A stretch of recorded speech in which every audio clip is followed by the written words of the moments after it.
क्या है आध्यात्म? दर्शन, चिंतन धारा, विद्या या संस्कृति की परंपरागत विरासत। आध्यात्म दर्शन यानी जीवन का शाश्वत सत्य। मानव जीवन से जुड़े शाश्वत सत्यों को जानिए और समझिए उपासक डॉक्टर सोहन राज तातेड़ से हमारे खास कार्यक्रम आत्मविज्ञान में। आत्मविज्ञान यानी सही दृष्टि, सही सोच। भाई और बहनों, मातृशक्ति को नमन। चैनल 24+ न्यूज के खास विशेष मनमोहक आध्यात्मिक कार्यक्रम आत्मविज्ञान साइंस ऑफ द सोल में आपका हार्दिक स्वागत है, अभिनंदन, सत्कार है। साइंस ऑफ द सोल के अंतर्गत हम आपको राइट विजन, राइट थिंकिंग, सही दृष्टि, सही सोच के अंतर्गत जो है आपको नए नए विषयों के माध्यम से हम आपको आत्मानुभूति कराएंगे, आपके अस्तित्व के बारे में बताएंगे, आपको सेल्फ रियलाइजेशन कराएंगे और आप कौन हो इसकी अनुभूति कराएंगे, पुनर्जन्म की अनुभूति और हमारे इस जीवन को कैसे बनावें, सार्थक बनावें, किस तरीके से आनंदमय प्रसन्न बनाएं और हमारे भीतर क्या क्या शक्तियां सुषुप्त अवस्था में हैं, उन शक्तियों को बाहर निकाल के आपको जागृत करेंगे। इन सब विषयों को लेकर के आज एक बहुत ही सुंदर विषय आपके सामने प्रस्तुत करने जा रहे हैं। आज का हमारा विषय है जे एगे जाने ते सब्बे जाने। ये पूरा जो सूत्र इस तरीके से जे एगे जाने ते सब्बे जाने, जे सब्बे जाने से ते एगे जाने, यानी जे ब्रह्मांडे ते पिंडे, जे पिंडे ते ब्रह्मांडे, यानी जो इस शरीर में है वही ब्रह्मांड के अंदर है और जो ब्रह्मांड है वो इसके शरीर में है। एक दूसरे के प्रतिनिधि है, एक दूसरे के पूरक है। ये पूरा ब्रह्मांड जो इस शरीर के अंदर है, उसी तरीके से अगर किसी व्यक्ति ने एक तत्व, आत्म तत्व को जान लिया, उसने पूरे ब्रह्मांड को जान लिया। और जिसने पूरे ब्रह्मांड को जान लिया, इसका अर्थ यह है कि उसने आत्मा को जान लिया। आत्मा और ब्रह्मांड जुड़े हुए, पूरे ब्रह्मांड के अंदर 84 लाख जीवा योनियां उत्पत्ति स्थान है और आत्माओं की संख्या असंख्य अनंत है। लेकिन एक बात क्या कॉमन है सब में? एक बात जानने से सब कैसे जान लिए जाते हैं कि उस आत्मा का जो जीवित आत्मा का गुण है वो सबका एक सा गुण है और उसके अंदर कोई भेद नहीं है। कीड़ा है, मकोड़ा है, हाथी है, ऊंट है, बैल है, पेड़ है, पौधा है, डायनासोर है, राम है, कृष्ण है, महावीर है, 33 करोड़ देवी देवता है, 24 तीर्थंकर है, क्योंकि वो सब की आत्मा की जो प्रॉपर्टी है, आत्मा का जो अविनाशी तत्व है, उसका लक्षण एक सा है। और आप कहेंगे तो ये भेद क्यों है इतना? ये भेद इसलिए है कि ये अपने अपने कर्मों के अनुसार ये शरीर मिलता है।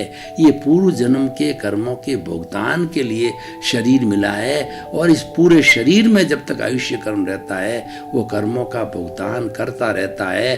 और उस भुगतान की जब फिल्म चलती है तो उस फिल्म के चलते चलते अगर वो प्रभावित होकर के उसके साथ जुड़ करके, यानी उससे राग द्वेष जोड़ करके फिर नई फिल्म बना देता है, नए कॉजेज डाल देता है और नहीं जुड़ता है, उसको तटस्थ भाव से देखता है, उसको ज्ञाता दृष्टा भाव से देखता है, उसको राग द्वेष रहित, ज्ञाता दृष्टा का मतलब राग द्वेष रहित होकर देखना और जानना। उसके अंदर भाव नहीं बिगड़ेंगे और जब भाव नहीं बिगड़ेगा तो भाव नहीं बिगड़ेगा, यानी अगले भाव के लिए हमारे कोई तरह के जो कॉजेज इस भाव के अंदर नहीं डलेंगे और हो सकता है 2-3 जन्मों के अंदर हमारा जो ये डिस्चार्ज जो है निर्जर होने वाला जन्म जन्मांतर के, वो एक जन्म में पूरे नहीं हो सकते हैं क्योंकि जन्म जन्मांतर के हमारे कर्म होते हैं, तो वो 2-3 जन्मों के अंदर वो बर्फ की शिला की तरह पिघल करके उसकी निर्जरा होकर के वो समाप्त हो जाता है, शून्य हो जाता है और हमारी आत्मा 24 कैरेट का सोना हो जाता है और वो केवल ज्ञानी बन जाती है, सिद्ध बुद्ध मुक्त होकर के मुक्ति की तरफ जा रही है। तो इसका मतलब ये है कि हमें एक को जानना है।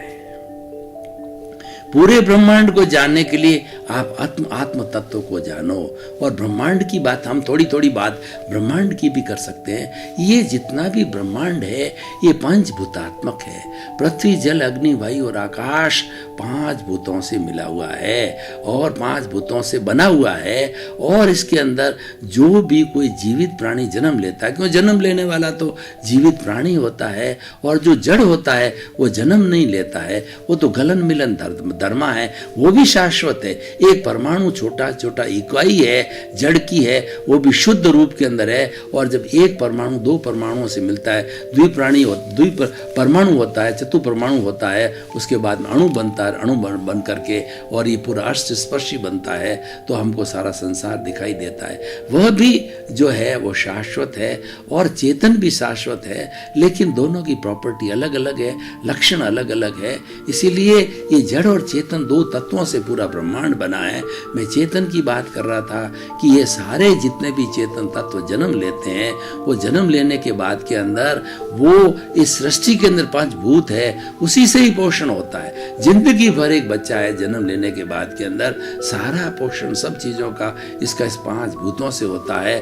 और जब वो शरीर शिथिल हो जाता है, उसका आयुष्य कर्म पूरा हो जाता है, तो पूरा होने के बाद में जो डेड बॉडी बन जाती है, तो जो कुछ भी उसके अंदर 5 भूत है वो भूत निकल जाते हैं, और निकल करके पृथ्वी में, जल में, अग्नि में, वायु में और आकाश के अंदर मिल करके और वो वापस अपने निश्चित स्थान पे चले जाते हैं। और ये बॉडी पुद्गल की है, ये जड़वत होती है, उसको जला दिया जाता है। तो इस तरीके से हम ये बताना चाह रहे थे कि उस आत्म तत्व को जाने, तो आत्म तत्व को हम कैसे जाने? तो उसके लिए सबसे पहले आप अपनी जो है रॉन्ग बिलीफ को राइट बिलीफ करो। हमारी रॉन्ग बिलीफ क्या है कि हम तो ये समझते हैं कि हमारा शरीर और आत्मा एक ही है। ये सबसे बड़ी रॉन्ग बिलीफ है। उसके करने से हमारे कर्ता भाव आ जाता है और व्यक्ति चिंतन करने लग जाता है, यह काम मैंने किया, परिवार का पालन पोषण मैंने किया और मकान मैंने बनाया, ये मेरा घर है, ये मेरा परिवार है, मेरा धन है, ये मेरा दौलत है, मेरे बाल बच्चे हैं, मेरे बेटे हैं, मेरे घर है, संपत्ति है। मैं और मेरा ममत्व के अंदर वह व्यक्ति जो है वो जुड़ जाता है। और जहाँ ममत्व जुड़ता है वहाँ राग द्वेष होता है, और जहाँ पर राग द्वेष होता है वो नेक्स्ट बर्थ के जो है कॉजेज राग द्वेष के आते ही गिर जाते हैं और नया कार्बन शरीर बनता है, नई फिल्म बनती है। तो इसीलिए तो क्या है कि जो इस शरीर के भुगतान के लिए जो सारी चीजें बनी हुई होती है वो सारा है विचारों के द्वारा होता है। मन वचन काया तीनों चीजें, तो मन तो जो है चिंतन करता रहता है और वचन बोलता रहता है और काया है जो काम करती रहती है, लेकिन सारा भुगतान उस मन के चिंतन के द्वारा होता है। इसीलिए हमें जो है इस चीज को अच्छी तरह से निर्लिप्त रहने के लिए, राग द्वेष मुक्त रहने के लिए हमें जो है वो हमारा जो विचार आ रहा है उन विचारों को बाईपास करो, उनके साथ जुड़ो मत, उनके साथ में संपर्क मत करो। जो ही संपर्क करोगे तो ये राग द्वेष की उत्पत्ति होगी और नए कॉज पड़ जाएंगे। नए कॉज पड़ने के बाद में नया भाव हो जाएगा। तो इस तरीके से हम ये बताना चाह रहे हैं कि आत्म तत्व को जानने के लिए ज्ञाता दृष्टा भाव रहना जरूरी है। और दूसरा, जो चीज चल रही है वो तो हो रहा है। सबसे बड़ी बात है, आप दिमाग में ये समझिए कि जो मैं लेकर के आया हूं वो हो रहा है, उसमें आपका क्या कंट्रीब्यूशन है। वो तो आपने जब बीज डाला था, जब आपका कंट्रीब्यूशन हो गया, अब तो ये उसका निर्जरा पार्ट है, उसका डिस्चार्ज पार्ट है। और ये डिस्चार्ज पार्ट जब तक आपका आयुष्य है 60-70 वर्ष का, ये बराबर एक फिल्म के रूप में चलता रहेगा। आप अवलोकन करो, आप सुबह जो है उठने से शाम के सोते समय 24 आवर्स की एक तालिका बनाओ और 24 आवर्स के अंदर देखो कि कितना उतार आ रहा है, कितना चढ़ाव आ रहा है, कितना सुख हो रहा है और कितना दुख हो रहा है, कितना लाइक हो रहा है, कितना डिसलाइक हो रहा है, और कितना हमारे पसंद की चीज़ है, कितनी नापसंद की चीज़ है। तो ये तो चलता रहेगा, लेकिन मुख्य बात यह है कि हमारा उसमें जुड़ाव नहीं होना चाहिए। जो ज्ञान की, अगर ज्ञान को हम हाजिर करते हैं, प्रज्ञा को हाजिर करते हैं, तो प्रज्ञा यही कर रहा है कि जो हो रहा है वो करने वाला है, ये करने वाला है और ये भोगने वाला है, और जो हो रहा है पूर्व अर्जित है, तो आप उसमें क्यों टांग अड़ाते हो, क्यों दखो दखल करते हो? जो दूसरा व्यक्ति जीवन आपकी तरह जी रहा है वो भी यह करता है और आप भी यह करता हो, आप करने वाले नहीं हो, तो आप जो दूसरे व्यक्ति के अंदर या खुद के अंदर टांग क्यों अड़ाते हो? ये ठीक नहीं हुआ, ये अच्छा नहीं हुआ। चाहे आप कहते रहो, चाहे आप रोते रहो, वो तो होगा, क्योंकि ये हो रहा है आपके आपके आपके वो अधीन नहीं है, आप उसके पराधीन हो। आप जो स्वतंत्र किसमें हो ये सोचो ना। वही पुरुषार्थ है, वही समय का उपयोग है और वही जागृति है। हमें जो करना है उस पर ध्यान देना। ये हो रहा है उसमें आप क्या कर रहे हो? कुछ भी नहीं होना। हमें करने का अर्थ ही पुरुषार्थ है। जब हम ज्ञान लेकर के पुरुष बन जाते हैं तो हमें पुरुषार्थ करना चाहिए। और सबसे बड़ा पुरुषार्थ क्या है कि ये जो प्रकृति चल रही है, हमारी प्रकृति, हमारी जो फिल्म चल रही है, यह सृष्टि भी प्रकृति है और छोटे रूप में ये भी प्रकृति है। और ये प्रकृति की जो फिल्म रही है, फिल्म चल रही है, उसमें ज्ञाता दृष्टा बने रहो, उसको जानने वाला देखने वाला बने रहो, तो आप अकर्ता भाव में रहोगे। और उसके साथ में संपर्क किया आपने तो ये 440 वोल्ट का तार चल रहा है। इसका मतलब आप करंट के अंदर जो है आप धाराशायी हो जाओगे। धाराशायी होने का अर्थ ये है कि आप राग द्वेष से जकड़ लिए जाओगे और राग द्वेष से जकड़ोगे तो आपके नए कॉजेज पड़ेंगे और फिर आपका नया जो है फिल्म बनेगी और नया कर्मफल मिलेगा। उस कर्मफल के अनुसार जो है आपको सुख दुख की अनुभूति होगी। तो हम भाइयों बहनों, हम ये बताना चाहते हैं कि इन सब बातों का निष्कर्ष क्या है। हम आप गहराई से चिंतन करो कि इतनी बातें ये बताई जाती है, आत्मविज्ञान की बात बताई जाती है, कर्म सिद्धांत की बात बताई जाती है, जड़ और चेतन की बात बताई जाती है और ये जगत के नियंता की बात बताई जाती है। तो ये सब बताने से हमको लाभ क्या है? सबसे बड़ा व्यक्ति जो है इंटरेस्ट की ओर भागता है। और इंटरेस्ट कब होता है? जबकि उसमें लाभ हो। लाभ दो तीन तरह के होते हैं। एक तो बाह्य जगत का भी लाभ हो सकता है, रुपए टके मिले, उसको पैसे मिले, उसकी आमदनी बढ़े, ये भी जो है एक इंटरेस्ट होता है और ये लाभ होता है। दूसरा व्यक्ति है जो ज्ञान लिए हुआ व्यक्ति होता है, वो ज्ञान के लिए अनुभव बढ़ाने का उसकी सबसे जागृति जो है उसका सबसे बड़ा प्रॉफिट है। और दूसरों को जागृति कैसे मिले, दूसरों की रॉन्ग बिलीफ खत्म होकर के राइट कैसे बने, ज्यादा से ज्यादा सम्यक दर्शन के दायरे में सम्यक दर्शन को लोग कैसे ग्रहण करें, उसकी रुचि ये है। उस रुचि के अंदर वो काम करता रहेगा। तो हमें तय ये करना है कि हमारी रुचि किधर है। रुचि क्या है? हमारी अज्ञा के अंदर ही जा रही है, हमारे जो है 5 इंद्रिय के सुख सुविधा है उसके अंदर ही जा रहे हैं। खाओ पियो और ऐश करो उसमें ही जा रहे हो, या मैं मेरा धन, मेरा दौलत, मेरा बाल, मेरे बच्चे, मेरा परिवार, उसमें ही जा रहा है। तो उसमें जाने से आप अकर्ता भाव में, कर्ता भाव में चले जाओगे। कर्ता भाव हमारे जीने की पद्धति नहीं है, वह दुखकारी है। सुखकारी बढ़ने के लिए अकर्ता भाव होना जरूरी है और अपने भीतर विराजमान आत्मा का जो है अनुभूति चालू होनी चाहिए। तो भाई और बहनों, जो आज का हमारा विषय है कि एगे जाने से तब्बे जाने सब्बे जाने, तो ये आज हमने आपको इतनी बातें इसलिए बताई कि एक तत्व को जानना है, वही सिमिलरिटी दूसरे पूरे ब्रह्मांड के अंदर है और वो सारे ब्रह्मांड में हमारी प्रतिनिधि है, हमारी प्रतिध्वनि है। प्रतिध्वनि कैसे बताना चाहता हूँ, एक कुआं है, वो कुएं के से अपना मुंह नीचा करके आप खड़े रह करके जोर से ओम की आवाज बोलेंगे तो भीतर से ओम की आवाज आएगी। और उसमें आप बोलोगे तुम चोर हो तो भीतर से जो है वो तुम चोर हो की आवाज आएगी। वो प्रतिध्वनि है। हमारा जो जीवन है ये प्रतिध्वनि का जीवन है और ये प्रतिध्वनि का जीवन हमें मिला है। तो इस प्रतिध्वनि के जीवन को हमें अच्छी तरह से जीना चाहिए। सबसे पहले तो ये समझना चाहिए इसमें वही होगा जो मैं करके आया हूँ, जो मैंने ध्वनि की है वही प्रतिध्वनि मुझे मिलेगी और वही बनेगी। जब सब चीज़ प्री डिसाइडेड है, हम डिसाइडेड लेकर के आते हैं तो क्यों दुखी होते हैं, क्यों परेशान होते हैं। हमको ये जब ध्यान है ये चीज़ इसी रूप के अंदर होनी है तो आदमी को कष्ट पीड़ा नहीं होनी चाहिए। इसीलिए कहा जाता है ज्ञान लेने से व्यक्ति का जो है वह जो है तात्कालिक जितने भी कष्ट है, जितनी भी अवस्थाएं हैं, उससे वो मुक्त हो जाता है।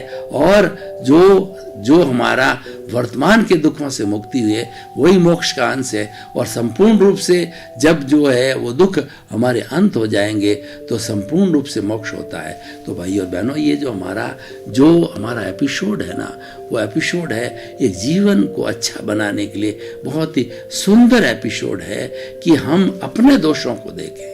स्वयं को देखने का मतलब ये है कि हम अपने दोषों को धोलें।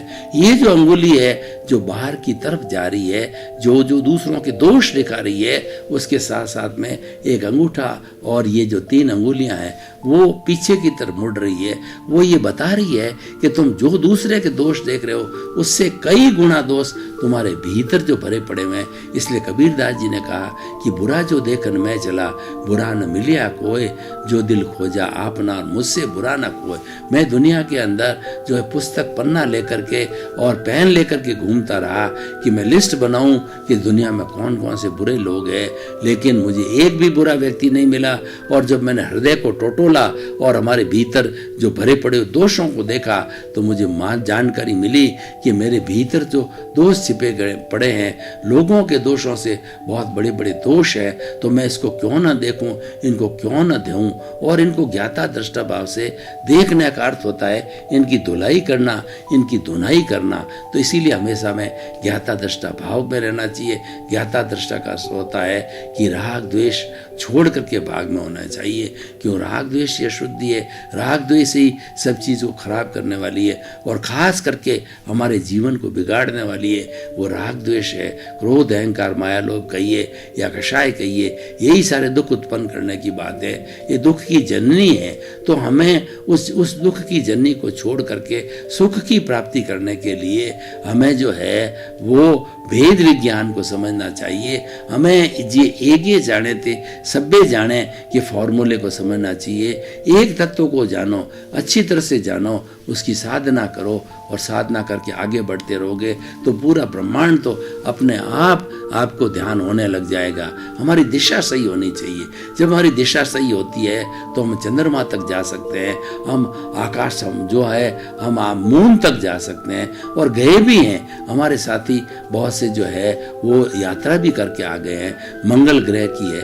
तो ये सब बातें कब होती है कि व्यक्ति अपने भीतर भीतर भीतर अनुभव का खजाना खोलता जाए। हम जो भीतरी जगत में जाएंगे तो हमारा आत्मा का बड़ा साम्राज्य है। वहाँ पर प्रसन्नता है, आनंद है, मैत्री है, प्रमोद है, करुणा है और मध्यस्थता है और साथ साथ के अंदर हमारा तेज शरीर है जो कि एक बहुत बड़ी फैक्ट्री है, जो कि जो है वो रूपांतरण करता है। वो हमारी जो भीतर से जैसे जैसे भाव आते हैं उन भावों को जो है वो बदलता हमारे विचारों के अंदर और ये एंडोक्राइन ग्लैंड्स के माध्यम से पूरे शरीर के अंदर ब्लड के अंदर फैल जाते हैं। उसी के अनुरूप हम व्यवहार करना लग जाते हैं। तो मैं ये कहना चाह रहा था कि एपिसोड बच्चों को संस्कार देने के लिए बताया जाता है, बूढ़ों को आत्मानुभूति कराने के लिए बताया जाता है, क्योंकि सबका जो जीवन का लेवल एक सा नहीं है। अगर बच्चों को बहुत कॉम्प्लिकेटेड बात बताई जाए तो बच्चे समझने नहीं पाएंगे।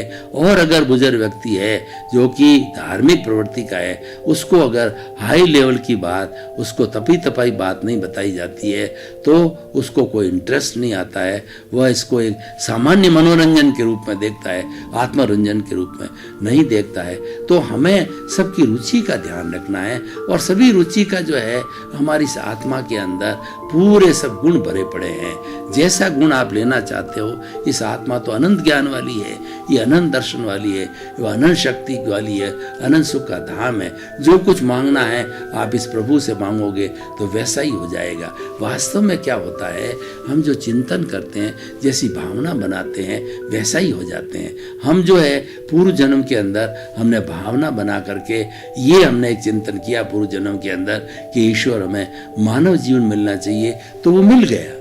तो इसी तरीके से हम अगले भाव के लिए कैसी भावना करते हैं वही चीज़ जो अवतरित हो जाएगी, क्योंकि हमारे इस भाव जगत के अंदर सबसे बड़ा स्थान है वो भावना को है।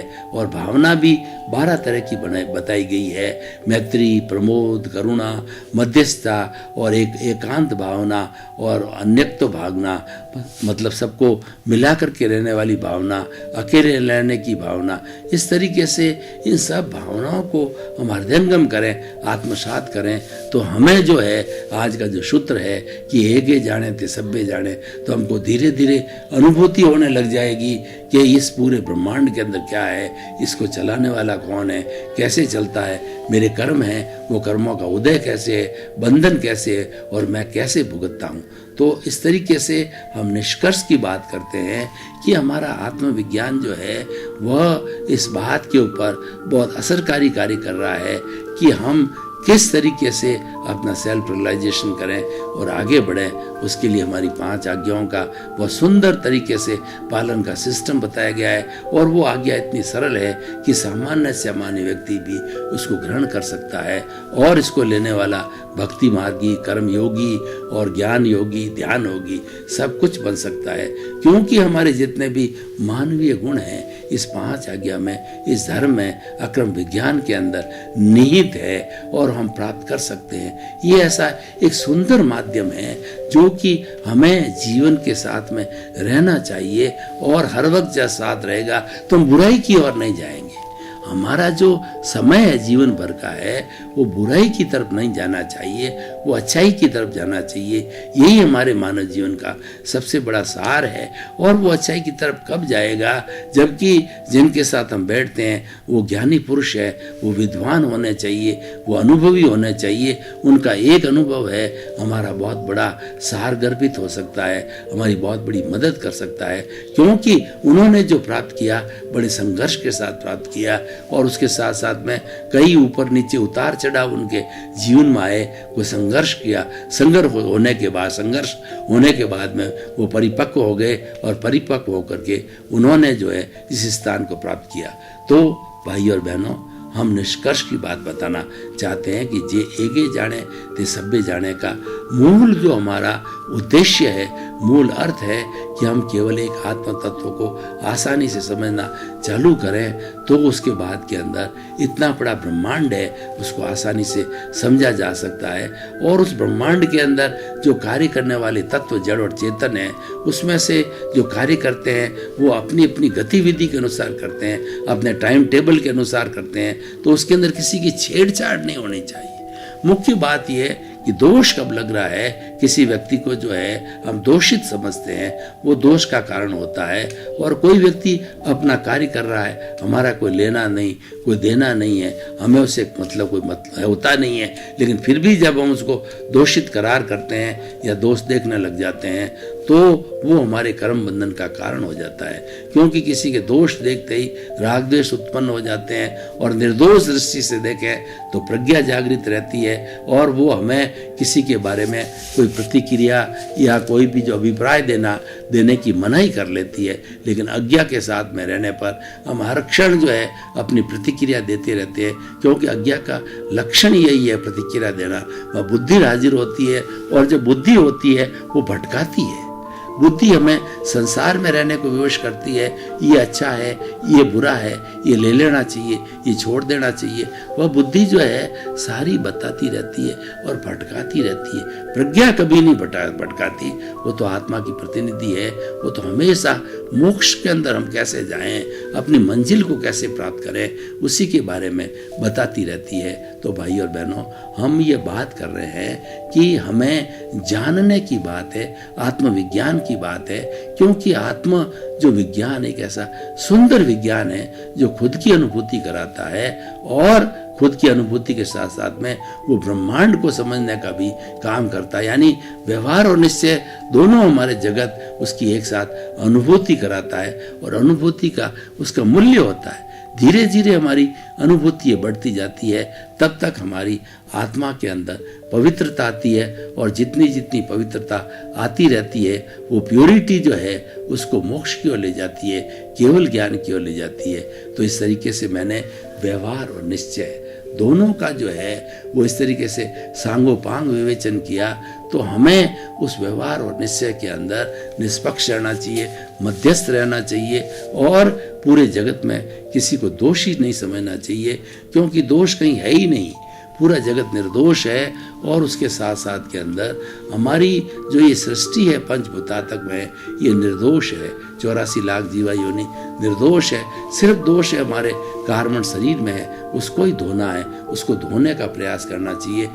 भाई और बहनों, आपका बहुत बहुत धन्यवाद। आप साइंस ऑफ द सोल बराबर देखते रहिए और उससे जो गूढ़ रहस्य प्राप्त होते हैं उसको अपने जीवन में ढालिए। आपकी जीवन की दिशा बदल जाएगी। जब दिशा बदलेगी तो दशा बदल जाएगी। आपको पारसमणि मिलेगा, आपको नंदन वन मिलेगा, आपको जो चिंतामणि रत्न मिलेगा, क्योंकि आत्मा है वही चिंतामणि है, वही रत्न है, वो आपको हम प्राप्त कराएंगे, उसकी अनुभूति कराएंगे।